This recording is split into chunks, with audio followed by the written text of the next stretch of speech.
ভিডিওতে আমরা পঞ্চম শ্রেণীর তৃতীয় পর্যায়ক্রমিক মূল্যায়নের পরিবেশের 16 নম্বর স্কুলের প্রশ্নের উত্তরগুলো আলোচনা করব। একে আছে সঠিক উত্তর নির্বাচন করে লেখো। একের 1 ট্রাম চলে বিদ্যুৎ শক্তির সাহায্যে। একের 2 কোন দেশে প্রথম কাগজ তৈরি হয়? চীন দেশে। একের 3 বিশ্ববয়স্ক অবমাননা প্রতিরোধ দিবস পালন করা হয় 15ই জুন। একের 4 বহরমপুর ভাগীরথী নদীর তীরে অবস্থিত। একের 5 কোন স্থানে মুখ্য জোয়ারের কত সময় পরে গৌণ জোয়ার হয়? 12 ঘন্টা 30 মিনিট পর। 2 আছে শূন্যস্থান পূরণ করো। 2-এর 1 পীর সাহেবের কবরস্থানকে বলে মাজার। 2-এর 2 সব শক্তির উৎস সূর্য। 2-এর 3 পরিবেশ বান্ধব যান হলো সাইকেল। 2-এর 4 ছোট গির্জাকে বলে চার্চ। 2-এর 5 তালপাতায় লেখা বইগুলিকে বলে পুঁথি। 2-এর 6 সূর্যের পর সবচেয়ে কাছের নক্ষত্র প্রক্সিমা সেন্টাউরি। 3-এ আছে স্তম্ভ মেলানো। ডানকুনি হবে গ দুগ্ধ সংরক্ষণ কেন্দ্র। 3-এর 2 শান্তিপুর হবে রাসমেলা। 3-এর 3 বক্রেশ্বর হবে তাপবিদ্যুৎ কেন্দ্র। 3-এর 4 বারুইপুর হবে পেয়ারা। 3-এর 5 চিংড়িখালি দুর্গ ডায়মন্ড হারবার। 4-এ আছে শুদ্ধ অশুদ্ধ লেখো। 4-এর 1 1853 সালে প্রথম যাত্রীবাহী ট্রেন চলে শুদ্ধ। 4-এর 2 হবে 2004 সালে আমফান ঝড় হয়েছিল অশুদ্ধ। 4-এর 3 নম্বর 2009 সালে আয়লা ঝড় হয় শুদ্ধ। 4-এর 4 1994 সালে বৃহস্পতি গ্রহের ওপর ধূমকেতু পড়েছিল শুদ্ধ। 4-এর 5 1860 সালে ব্রিটিশ কর্তৃক বক্সা দুর্গ দখল হয় শুদ্ধ। 5-এর 80 5-এর প্রত্যেকটা প্রশ্নের মান হচ্ছে 1 নম্বরের। 5-এর 1 তরল সোনা কাকে বলে? পেট্রোলিয়ামকে। 5-এর 2 ঝালং কোথায় অবস্থিত? ভুটানে। 5-এর 3 উদ্ভিদের একটি বর্জ্য পদার্থের নাম গঁদ। 5-এর 4 পানশি কি? লম্বাটে হালকা ডিঙি নৌকা হলো পানশি। 5-এর 5 উপভোক্তা কাকে বলে? লিখবে যে যা কিছু টাকার বিনিময়ে কেনাকাটা করা হয় তাকে পরিষেবা বলা হয়, আর যারা এই পরিষেবা নেয় বা ভোগ করে তাদেরকে বলা হয় ভোক্তা। 5-এর 6 আছে জেব্রা ক্রসিং কি? এই উত্তরটা লিখবে ট্রাফিক সিগন্যালের সামনে থাকা রাস্তায় সাদা কালো রং করা অংশকে বলা হয় জেব্রা ক্রসিং। সিগন্যাল সবুজ রঙে মানুষের ছবি জ্বলে উঠলে এই জেব্রা ক্রসিং এর ওপর দিয়ে হেঁটে রাস্তা পার হতে হয়। 5-এর 7 দিয়েছে অপু এবং দুর্গা কোন উপন্যাসের চরিত্র? পথের পাঁচালী উপন্যাসের চরিত্র। 6-এর দাগে প্রত্যেকটা প্রশ্নের মান হলো 2। 6-এর 1 বলেছে খনিজ তেলের উপজাত দ্রব্যগুলির নাম লেখো। খনিজ তেল মানেই হচ্ছে পেট্রোলিয়াম। পেট্রোলিয়ামে 4টি উপজাত দ্রব্য পেট্রোল, ডিজেল, কেরোসিন আর ভেসলিন। 6-এর 2 দিয়েছে ধোঁয়াতে কি কি বিষাক্ত গ্যাস থাকে? কয়লা ধোঁয়া থাকা 4টি বিষাক্ত gas sulphur dioxide, nitrogen dioxide, carbon dioxide, carbon monoxide. 6-এর 3 দিয়েছে জীবাশ্ম জ্বালানি কাকে বলে? উদাহরণ দাও। উদ্ভিদ ও প্রাণীর দেহাবশেষ শিলাস্তরের মধ্যে চাপা পড়ে ভূগর্ভের তাপ ও চাপে পরিবর্তিত হলে তাকে জীবাশ্ম বলে। এই জীবাশ্ম সৃষ্টির সময় জীব দেহাবশেষ ভূ অভ্যন্তরের চাপ ও তাপে এবং রাসায়নিক বিক্রিয়ায় পরিবর্তিত হয়ে যখন জ্বালানি খনিজে পরিণত হয় তখন তাকে জীবাশ্ম জ্বালানি বলে, যেমন কয়লা, খনিজ তেল ও প্রাকৃতিক গ্যাস। 6-এর 4 দিয়েছে অপ্রচলিত শক্তি কাকে বলে? উদাহরণ দাও। এই উত্তরটা লিখবে শক্তি উৎপাদনের যেসব উৎসগুলি বহুকাল ধরে প্রচলিত নয় এবং বর্তমানে অল্প পরিমাণে ব্যবহৃত হয় তাদের অপ্রচলিত বা অচিরাচরিত শক্তি বলে, যেমন সৌরশক্তি, বায়ুশক্তি।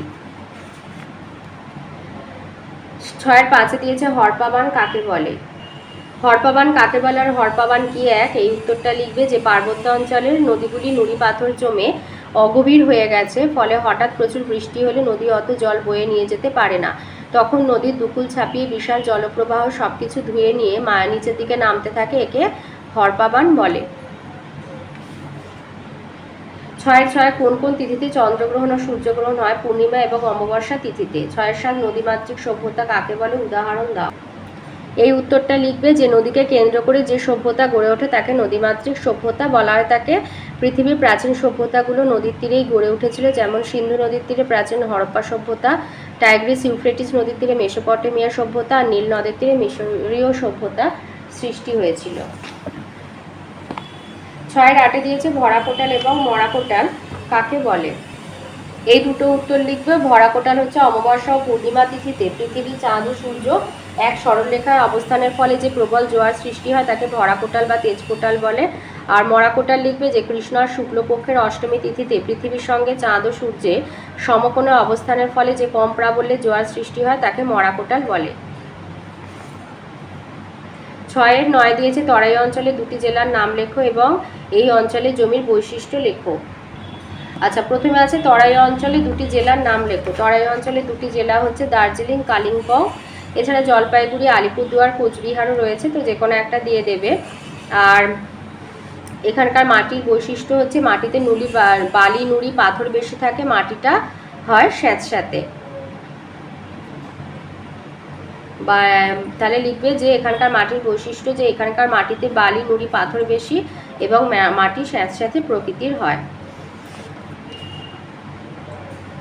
জমির বৈশিষ্ট্য আর কি, ওই জমি হচ্ছে জমিতে মাটিতে না লিখে জমিতে লিখে দেবে যে বালি, নুড়ি, পাথর বেশি থাকে এবং জমি স্যাঁতস্যাঁতে প্রকৃতির হয়।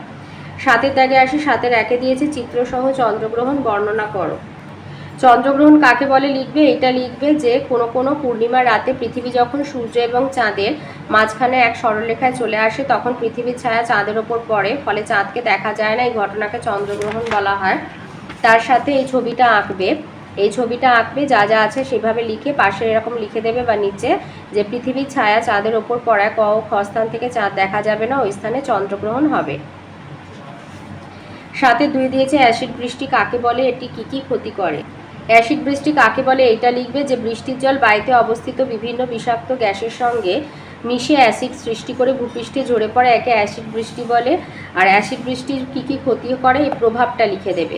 1 হচ্ছে মানুষের ত্বকে রোগ দেখা দেয়, 2 চুনাপাথর বা মার্বেল দিয়ে তৈরি সৌধ বা স্থাপত্যের ক্ষয় হয়, উজ্জ্বলতা হ্রাস পায়, স্টোন ক্যান্সার দেখা যায়, 3 গাছের পাতা কালো হয়ে যায় যার ফলে অঙ্কুরোদ্গম ব্যাহত হয়, 4 মাটির উর্বরতা হ্রাস পায়, আর 5 হচ্ছে পুকুর হ্রদের জল আম্লিক হয়ে জলজ প্রাণী মারা যায়। 7-এর 3 হচ্ছে জোয়ার ভাটার কারণ ও ফলাফল লেখো। জোয়ার ভাটার কারণ ফলাফল, কারণ হচ্ছে এইটা লিখবে বিশালাকার পৃথিবী, 3 ভাগ জল আর মাত্র 1 ভাগ স্থল, এই বিস্তীর্ণ জলরাশির ওপর চাঁদ ও সূর্যের মিলিত আকর্ষণ বল যথেষ্ট বেশি, এই আকর্ষণের প্রভাবে জলরাশি ফুলে উঠে জোয়ার এবং কমে গিয়ে ভাটা সৃষ্টি হয়। তাছাড়া পৃথিবীর আবর্তন গতির ফলেও পৃথিবীতে জোয়ার ভাটার সৃষ্টি হয়। আর ফলাফল লিখবে যে কিছু নদীতে এমনিতে জল থাকে না, জোয়ারে জল আসে তখনই নৌকা চলে, লোক যাতায়াত করে, এটা একটা। 2 হচ্ছে জোয়ার ভাটার প্রভাবে নদীর জল আবর্জনা মুক্ত হয়, আর 3 জোয়ারের ফলে নদী জলের লবণতা বৃদ্ধি পায়। 7-এ 4 দিয়েছে চিত্রসহ জলচক্র বর্ণনা করো। এইটা লিখবে, এই ছবিটা আঁকবে আর লিখবে সূর্যের তাপে পুকুর, নদী, সমুদ্রের জল বাষ্প হয়ে ওপরে উঠে যায়, ওপরে উঠে ঠান্ডা হয়ে মেঘে পরিণত হয়, মেঘ থেকে বৃষ্টিরূপে জল পুকুর, নদী, সমুদ্রে ফিরে আসে, সূর্যের তাপে আবার পাহাড়ের মাথায় সঞ্চিত বরফ গলে জল এবং পরে বাষ্প হয়ে ওপরে উঠে যায়, এইভাবে জল কখনো মেঘে, কখনো বৃষ্টি, আবার কখনো বরফ রূপে আকাশ আর পৃথিবীর মধ্যে ক্রমাগত ঘুরে চলেছে, একে জলচক্র বলে। 7-এর 5 দিয়েছে বন্যপ্রাণী সংরক্ষণ বলতে কি বোঝো আর আমরা বন থেকে কি কি সুবিধা পাই। বন্যপ্রাণী সংরক্ষণ হচ্ছে বন সংরক্ষণের মধ্যে দিয়ে বনের বিভিন্ন জীবজন্তু রক্ষা করার ব্যবস্থাকে বন্যপ্রাণী সংরক্ষণ বলে। নানা রকমভাবে বন্যপ্রাণীকে সংরক্ষণ করা যায়, কখনো কখনো কৃত্রিমভাবে বন তৈরি করেও বন্য জীবজন্তুদের সংরক্ষণ করা হয়ে থাকে। বন থেকে আমরা কি কি পাই, বাঁচার জন্য অক্সিজেন, আসবাবপত্র তৈরির কাঠ, ওষুধ, মধু, মোম, ফুল, ফল, জ্বালানির কাঠ, কাগজ, মশলা, দড়ি, আঠা, ধুনা, রেশম, রবার, গঁদ, রজন। 7-এ 6 দিয়েছে আবহাওয়ার উপাদানগুলো লেখো আর দূষণমুক্ত পরিবেশ গড়তে কি কি করা উচিত। আবহাওয়ার উপাদান এইটা লিখবে উষ্ণতা, আর্দ্রতা, বায়ুপ্রবাহ, বায়ুচাপ, মেঘাচ্ছন্নতা, বৃষ্টিপাত, এগুলো হচ্ছে আবহাওয়ার উপাদান। আর দূষণমুক্ত পরিবেশ গড়তে গেলে কি দরকার এটা লিখবে দূষণমুক্ত পরিবেশ গড়তে গেলে পেট্রোল ও ডিজেলের পরিবর্তে অন্যান্য বিকল্প শক্তি দিয়ে যানবাহন চালাতে হবে, পাশাপাশি প্রচুর বৃক্ষরোপণ প্রয়োজন, কারণ গাছ বাতাসের অতিরিক্ত কার্বন ডাই অক্সাইড শোষণ করে অক্সিজেনের দ্বারা বায়ুকে শুদ্ধ রাখে। তো এই ছিল আজকের আমাদের 5ম শ্রেণী 3য় পর্যায়ক্রমিক মূল্যায়নের পরিবেশের 16 নম্বর স্কুলের প্রশ্নের উত্তরগুলো।